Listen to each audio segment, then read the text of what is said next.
Tonight, a Christian worship band from the United States is canceled from playing in a Canadian national park, but a terrorist-supporting band from Ireland is being given the red carpet treatment. It's July 25th, and this is the Ezra Levant Show. Shame on you, you censorious thug.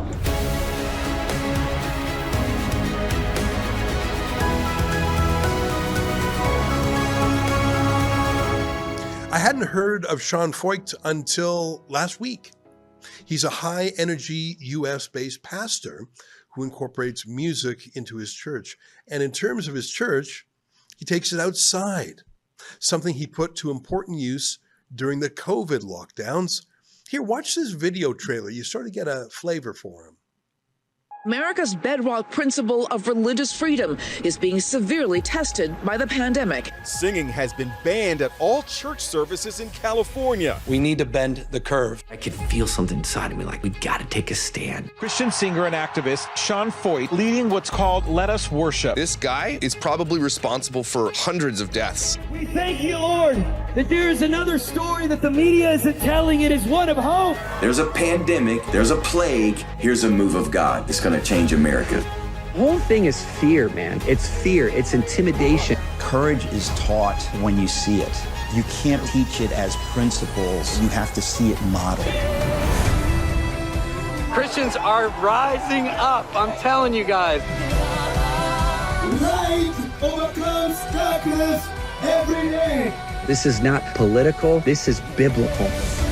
Super Spreader, rated PG-13, in theaters September 29th. He's charismatic. He says he's biblical, not political. But of course, what is more political than the Bible, especially in America's culture wars? But he's got some political friends. Here's a clip of that. Hi, my name is Sean Feucht, and welcome to my YouTube channel.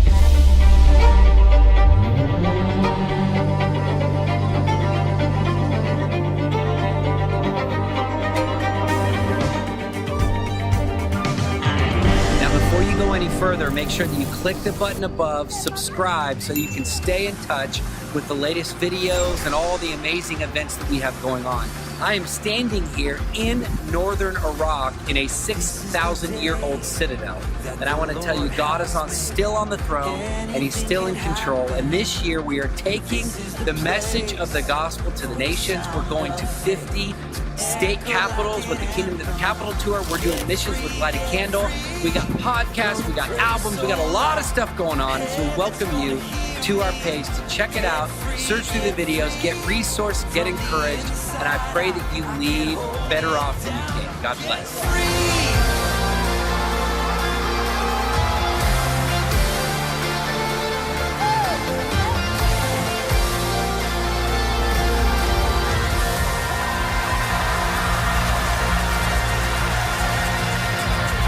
Lift up a shout, lift up a shout, lift up a shout.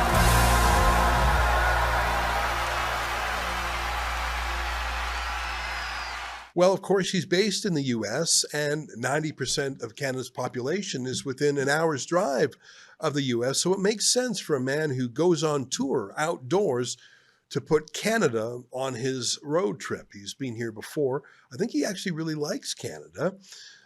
Trouble is, as you can tell, he's got traditional values. He would be, I don't know, called far right by the far left. Take us back to that moment when you decided the straw has broken the camel's back.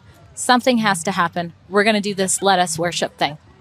Yeah, it was actually kind of an accidental movement. It's funny. You know, I really felt like being in California, we were the most locked down state. And we actually had a governor that told us, you know, bars are open, strip clubs can be open, casinos can be open, marijuana dispensaries can be open, the church has to shut, and the church can't sing. So that was kind of the moment to me where I was like, hold on one sec.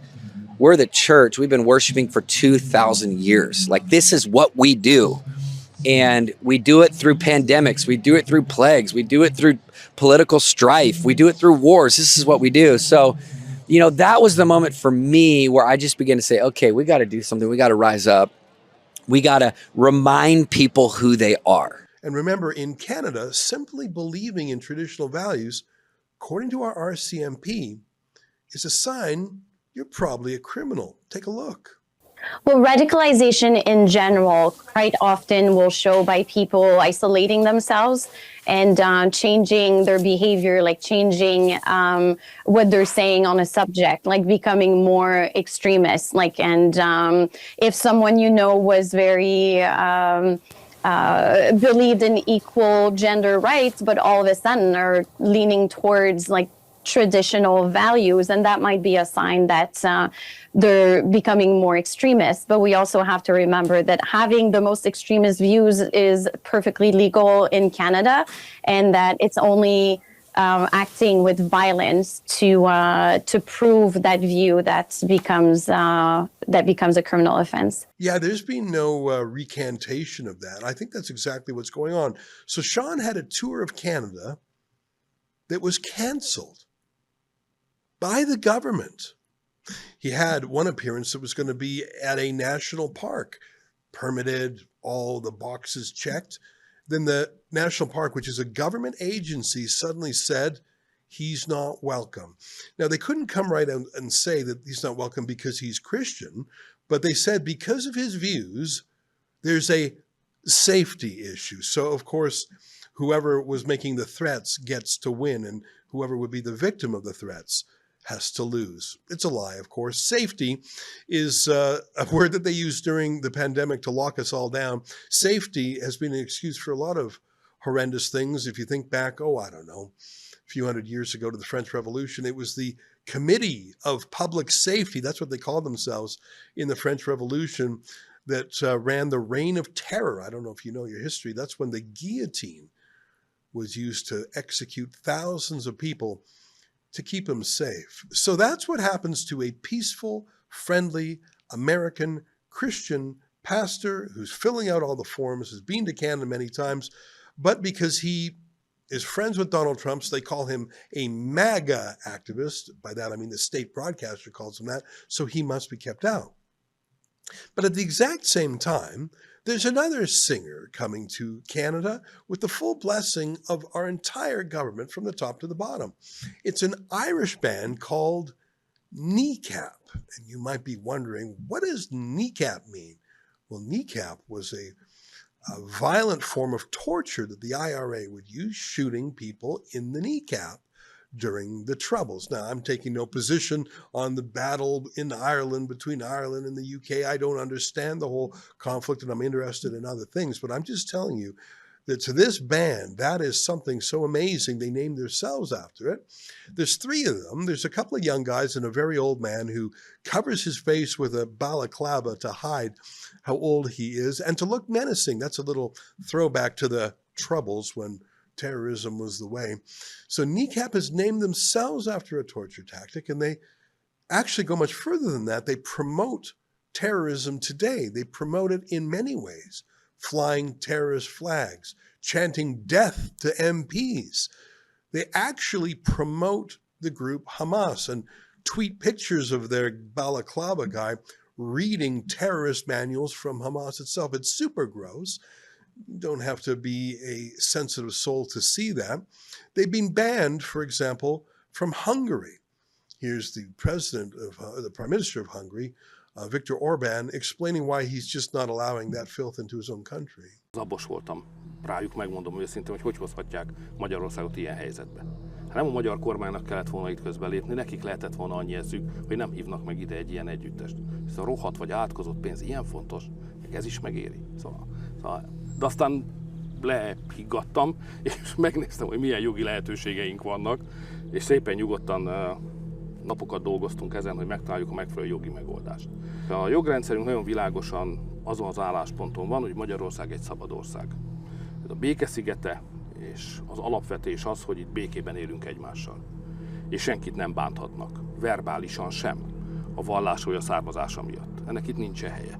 Ha Magyarországra jössz, be kell tartanod a törvényeinket. Inkább ne gyere, barátom. Now, in my view, what Kneecap is doing may well meet the test for supporting terrorism. And one of the crimes in Canada is if you give any sort of aid or support to terrorism, that's more than just saying, I support them. If you are promoting them, if you are propagandizing for them, if you are flying their flag, it's a real question on whether or not you are committing terrorism. Now, they have not been charged with terrorism in the UK, even though they have called for the death of certain people.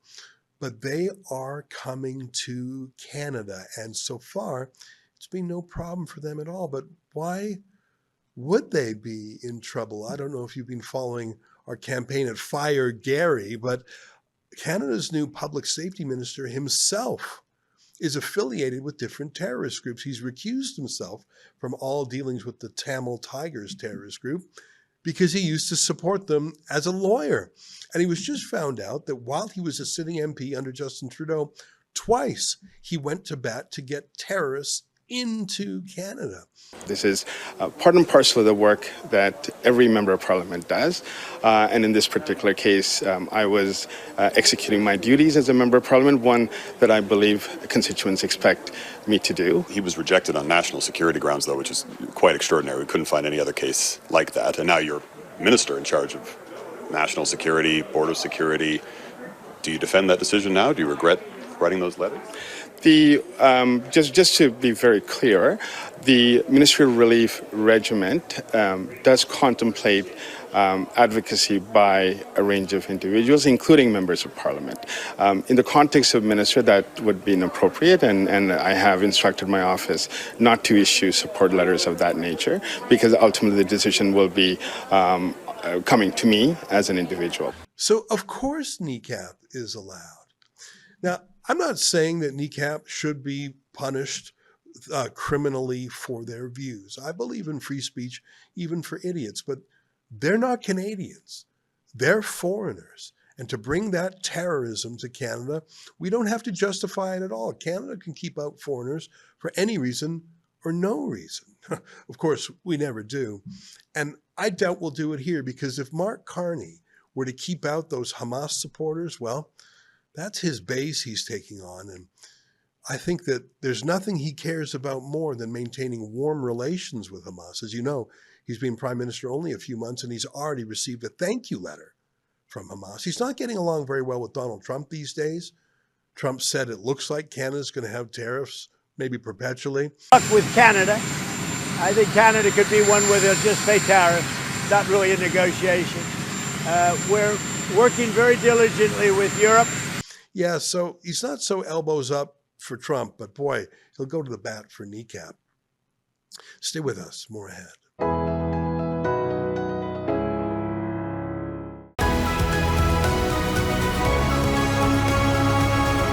Well, I've been traveling to the United Kingdom for years, watching as that country slowly comes to terms with mass immigration, especially mass Muslim immigration, and a phenomenon that can no longer be hushed up. I'm talking about largely Islamic, largely Pakistani grooming gangs, or another way that we would say that is rape gangs. Combine that with other rapes at migrant hotels, and I think the country is starting to rebel. So many different issues jammed into one, including censorship of the very words I just said. Joining me now, on location at a migrant hotel where Brits are protesting, and yet there are counter-protesters in support of the migrants, is Jack Hatfield, a British journalist. Jack, it's great to see you. Thank you for joining us live and on location. Tell us where you are. Yes, I'm right outside the Britannia Hotel in Canary Wharf, which you can see just behind me across the road, where we have police vans and a ring of steel in front of this hotel, where we have protesters who are just on the other side of the camera from me, who've been here since Monday night, making their views clear. Obviously, not all migrants are rapists, and not all Pakistani migrants are rapists, but there are statistics collected in the United Kingdom that show Afghan and Pakistani and Bangladeshi migrants do commit rape at 20, sometimes 40 times the normal national average. This is something that's very difficult to talk about because it sounds on the face of it to be racist. But as Ben Shapiro would say, facts don't care about your feelings. Those are the facts, Jack, or am I wrong? No, you're exactly right. Those are the facts. In comparing British nationals to Afghani nationals, Afghan nationals are 22 times more likely to be done for sexual assault in the United Kingdom than British nationals. Now, I believe it's 59 out of 1,000 Afghans versus 6 out of 1,000 British nationals. And bear in mind, of course, that figure of the 6 out of 1,000 British nationals, of course, includes second-generation Pakistani immigrants. So those who may have been involved or done for the grooming gangs in Rochdale and in other places in this country, they would be included under that British figure. So perhaps it's an even greater number, but we don't collect the statistics on that thing. You know, it's not that hard to figure out why, if you go to some of these countries, women are treated as second-class citizens. They're covered from head to toe. In some countries, they're not allowed to go out without their male guardian. And it's partly because of a chauvinistic society, but partly it's a defensive tactic. If you let a woman go out uncovered or alone in those countries, she will be attacked. And so you bring over hundreds of thousands, perhaps millions of people from those medieval societies, and you just dump them in the street in the UK, where women dress in a modern fashion that would be considered scandalous. They would be considered as prostitutes back in Pakistan or Afghanistan. So I don't know if it's a racist comment, but it's a comment on the culture of misogyny. There really is rape culture in the world. It's probably not where a lot of feminists say it is. There really is a Handmaid's Tale in the world, but it's not in some Christian nation. It's Islamic nations. And I think that's why a YouGov poll just out today shows that most Brits think that Islam is a net negative to the country. I think these things are extremely hard to talk about, Jack, and anyone who does talk about them is called racist or Islamophobic. But I get the feeling that the Brits who are finally protesting, they just don't care anymore about being called names. Yes, you're right. I was in Epping on Sunday and just yesterday, when there were more protests on this, and parents who talked to me said, we're not far right. We're just local. We're local people, local parents concerned about what's happening to their wives, their sisters, their daughters. And the far right label just simply doesn't wash anymore. There was a very unusual thing that was at first denied by authorities, but then admitted when it was impossible to further deny. And that was a very strange phenomenon of police escorting in pro-migrant professional protesters. So there's grassroots British protesters against these migrant hotels. And a migrant hotel is when several hundred migrants are placed all in one place. A hotel is rented out in its totality. We have some of that here in Canada too, by the way.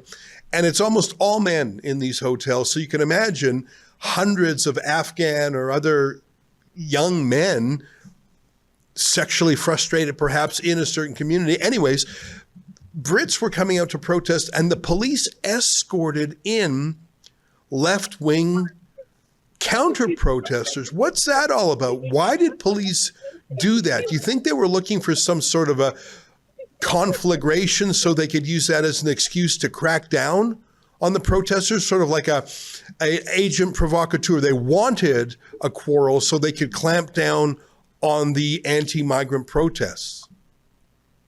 Yes, obviously we can't say this for certain, but it really didn't look that way, to the untrained eye. We had the Stand Up to Racism counter-protesters, which is one of the biggest anti-fascist groups here in Britain, that is funded by the Trade Union Congress, receives government money as well. And these people are, professional protesters in many ways. So the police walked these people from the Epping tube station towards the protest at the Bell Hotel there in Epping sometime earlier last week.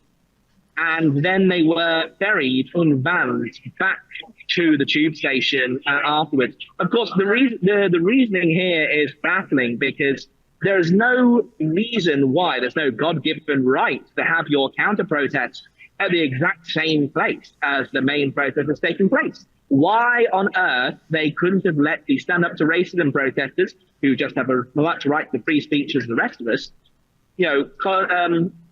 exist in the middle of the town rather than at the Bell Hotel, where there would have been no conflict to take place at all. Yeah, I've never heard of police acting as sort of Uber drivers for left-wing protesters before. Let's talk for a moment about where you are. I've been to Canary Wharf. It's a very modern part of London. It was totally rebuilt actually by the Canadian entrepreneurs, the Reichman family, in the era of Margaret Thatcher. So I guess this is going back more than 40 years ago. It really brought a modern, sleek, new financial center to London. It really marked the revival of the financial sector in that city. It's gorgeous. It's metal and glass and chrome, and it's not cheap. I checked online, and the hotel that has been taken over in totality for these migrants, it was about £400+ a night, which in Canadian money that's about $700 a night. Now, London's an expensive city, but like that is a luxury hotel. Did they really, like, it's not a rumor, it's a fact, they really did give this 4-star hotel to migrants who just hopped on a boat? Have you confirmed that with your own eyes? Yes, it is entirely true that this has now been taken over by the Office for Migrant Hotel. However, it is unclear whether there are any migrants in there currently. Nobody has seen anything. Nobody has seen the butlers to bring them in. Perhaps the back to the protest here is still ongoing, is putting off the government from moving people into the hotel to begin with. I believe the official reason for this hotel being taken over now is that it's been used as an overflow for when they expect more migrants to come in boats over the summer months. So this hotel, which as you can see behind me, is absolutely just massive. It goes all the way up. It is huge, and it could fit just so many people in there. So when they actually pack this place full of migrants, there'll just be too many around the local area. People. I had one person say to me, the school holidays are coming up and parents are now concerned to let their kids even walk past the hotel. Yeah, I mean, these are people who their very first act was to break the law, to come illegally, in most cases to destroy their documents, their passports, throw them in the sea or rip them up. They often don't know the language. They come from places, like I say, that have a inherent hostility to women. And I think many of them have an inherent hostility to the UK itself. I think these are just shoppers. They're shopping around. Most of them came from France, but they get a better deal in the UK. They like the UK. Maybe they like its welfare. Maybe they like the fact that there's a huge pre-existing population of fellow expats from their countries. I don't know why, but I actually don't think any real people believe that these are genuinely endangered refugees. I think everyone knows they're coming to France, which is a safe and lovely country. I just think that this is a real case of the emperor has no clothes. I don't think anyone I think people put up with it for a bit, just out of good humor and good nature, but it's so overwhelming now. And the rapes, maybe they're only being reported more now, and they were covered up before. But I think that's what the spark that lit the fire. Would you say so, Jack?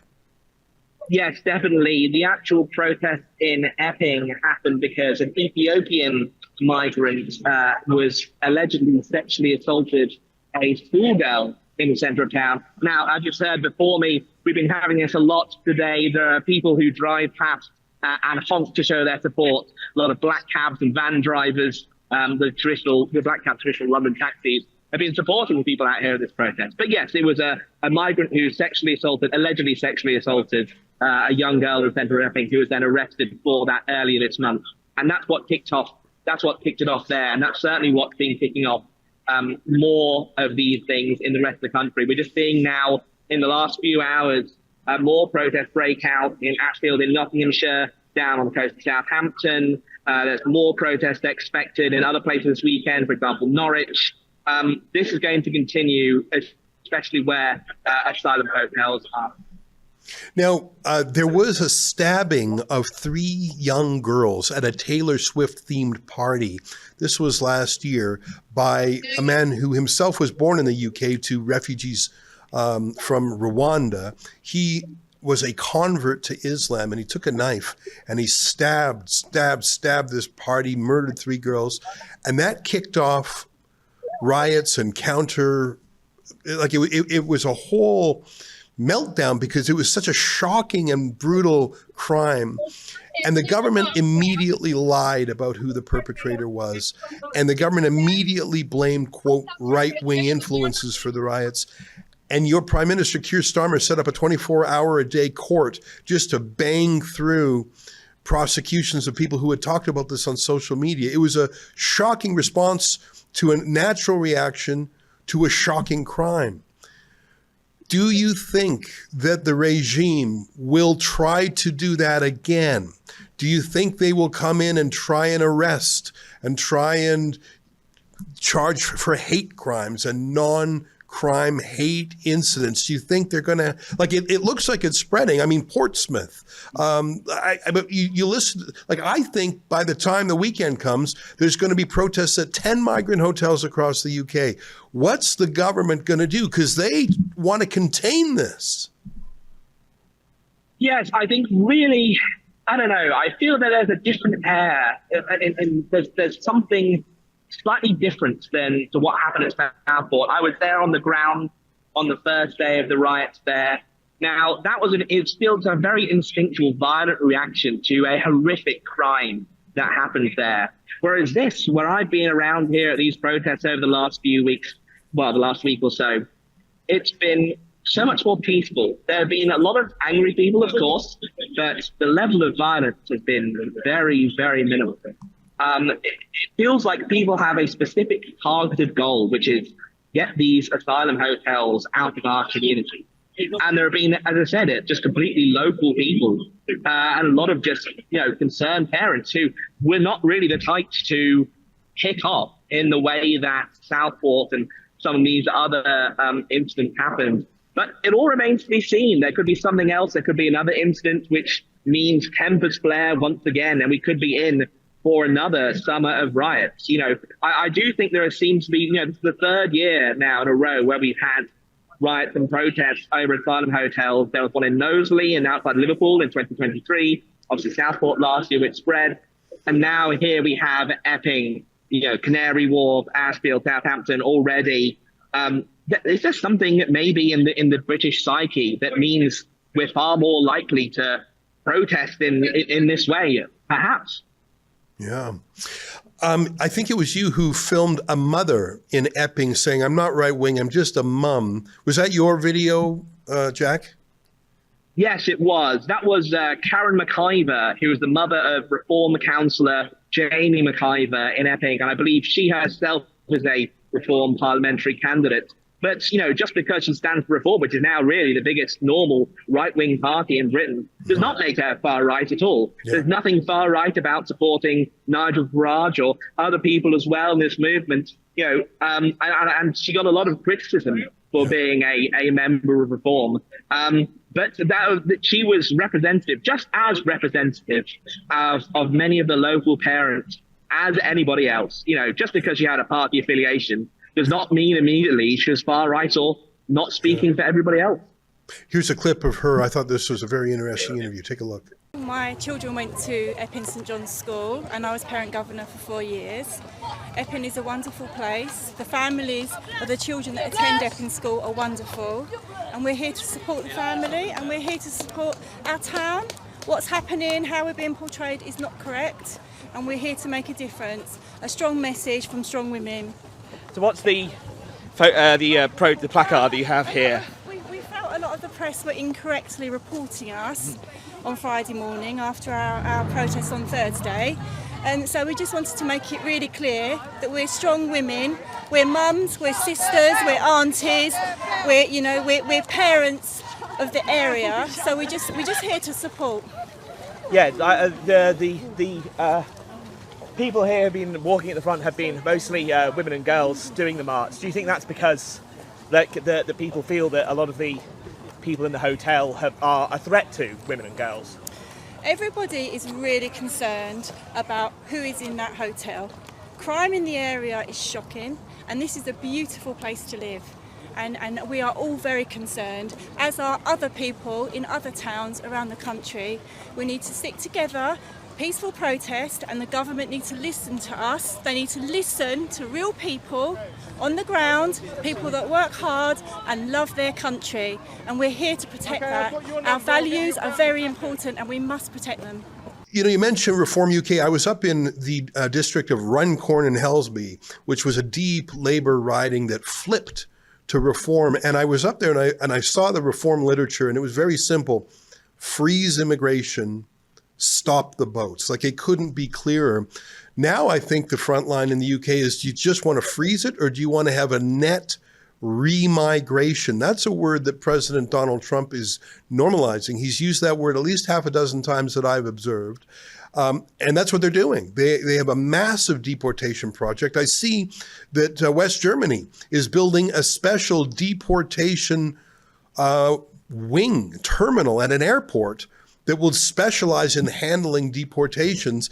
I think it's catching on in different jurisdictions.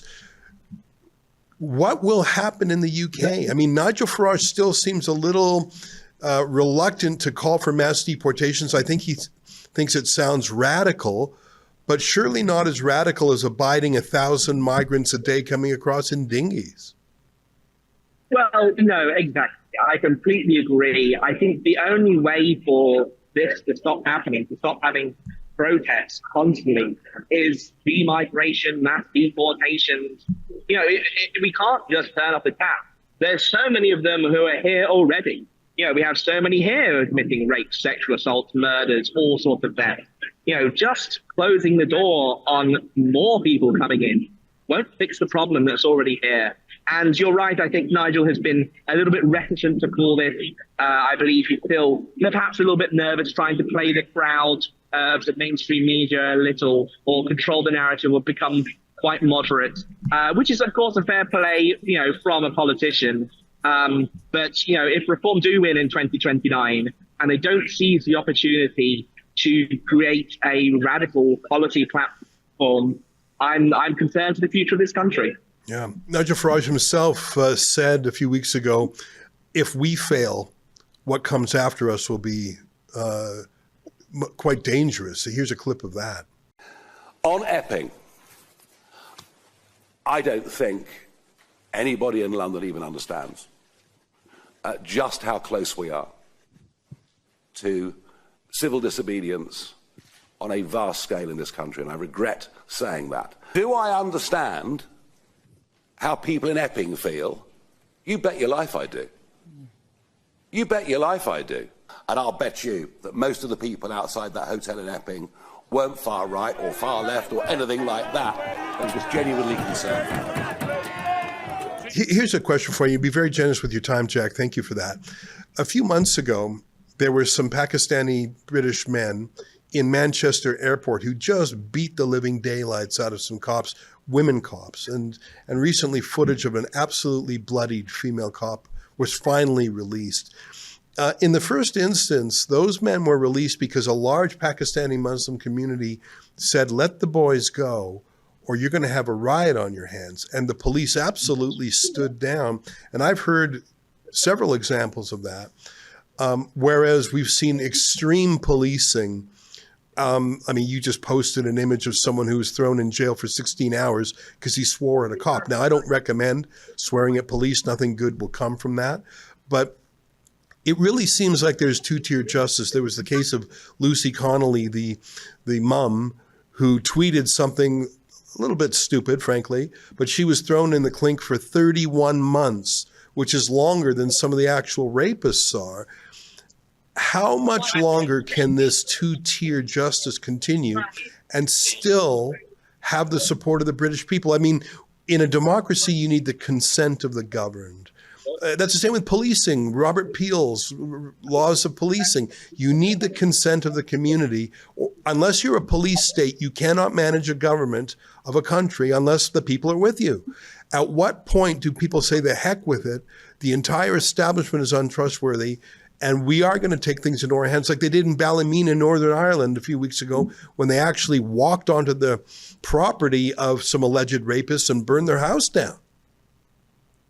Yeah, as you said, you're exactly right. It's concerning. I don't think that the government wants to act and want to do the things that need to be done. And if they don't, and they continue two-tier policing, then it is very concerning. Raj might be right. What comes after him could be worse if he doesn't fix the problems. This country feels a little bit like a police state right now. We still have some freedom of speech. Obviously, people are out here protesting.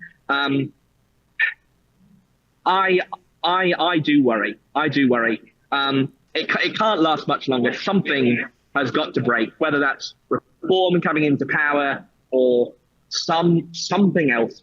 I can't predict the future. I do think that in the end, at some point, things will get better, but I have no idea how long it's going to take. Jack, whenever I talk about these things, I think of my friends who are Muslim or black or whatever, and I try and make sure that I don't say anything in a burst of emotion that I wouldn't say in conversation with them. And so I acknowledge that not all migrants are rapists. And I acknowledge that, frankly, if I was in some refugee camp in Calais, of course I'd want to come to London. I mean, you actually can't blame someone for taking free stuff. I mean, you absolutely can crack down on someone for the sexual violence, which I think is what's sparking the rage. But I think precisely the tolerance of the intolerable is what has turned people in your country and my country against, quote, normal immigration. I think if we had small numbers of culturally and economically fit immigration that was assimilated and it was patriotic, I think there's a warm spirit in both of our countries that would welcome people. I remember my friend Raheem Jaffer, who came as a baby from Uganda when Idi Amin kicked out all the Muslims. He came when he was 1 year old, and he became an upstanding citizen in Edmonton. He ran for parliament. He loved Canada. I think that what's happened with the mass migration is it has destroyed the social license for, frankly, all immigration. And if I was a minority, if I was an immigrant, I would be furious that I was being tarred not by the cops or by the critics, but by the outrageous misconduct of these fake asylum seekers. Anyway, that's what I would say, is that the government is what's turned the people against immigration. Not that either of our countries is a mass immigration country, but it's been off the hook lately. Yes, exactly. The thing is, obviously, with mass migration, it makes it completely impossible for anyone to integrate. If integration can only happen in very small numbers, where you have a cohesive community, a cohesive culture for people to immigrate into. But when you have mass migration and when your culture becomes a mix and a blend of something completely different, completely alien, the culture in London, people speak MLE, multicultural London English is the accent around here. When you have that, and there seems to be a no culture, what can people integrate into? Yeah. Well, I don't know if you know this, Jack, but I'm coming to the UK tonight. I'm hopping on a plane. I'm going to fly overnight, and I'm going to try and see these things with my own eyes. Hopefully I'll bump into you and you can show me around and keep me out of trouble, Jack, or maybe we'll get in trouble together. But I love the UK. I've become a real Anglophile. And I see the mother country, the source of so much of our law and culture and language and history. I see it. I don't want it to fall into ruin. I feel like sometimes we're living in the ruins of a superior civilization that came before us, and that's deeply heartbreaking, like how it must have been in Rome after it was sacked, or in Constantinople after it was sacked. The thing is, in both cases, they tried to defend those cities. In the case of London, they're just opening up the gate. I mean, no Trojan horse needed. They're just letting everyone in. And that's what scares me. I'm so glad I've had a chance to visit the UK while there was still some Britishness left to it. Hopefully we'll be able to keep that. It's a wonderful country, and I love it. Yeah, it is. It is a fantastic country. I do love living here. I'm now in London, and despite it all, it is still a fantastic city. I have so many friends here. It's great. I do love the country that I was born in and the culture and my people and everything that goes with it. And I do think that eventually, there will be no more of this, multiculturalism, mass migration. I think that will come to an end. It's unsustainable, and there is a bright dawn, but as we all know, the darkest hour comes before it. I hope you're right. I'm also sober enough to realize that Egypt was once a Christian country. Syria was once a Christian country. The whole of the Crusades were to stop the empire of Islam. Istanbul was once the largest, richest, most Christian city in the world, called Constantinople. It is no more. And the Hagia Sophia was once a mighty church. So I hope you're right, but sometimes the pendulum does not swing back. I don't know if there's any hope for Sweden. I was in Malmo, a city I was in Marseille. I don't know if there's any hope for that city. It'll become an Algerian or Moroccan city. I don't know. I hope that the UK and Canada too can be saved. Thanks for giving us so much time today. Yeah, thank you for having me on.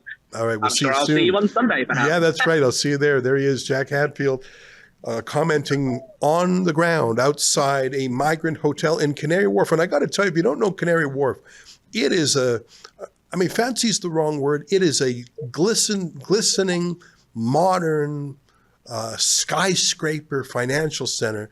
And they took a 4-star hotel and are turning it into a migrant hotel. Just absolutely incredible. Stay with us. More ahead.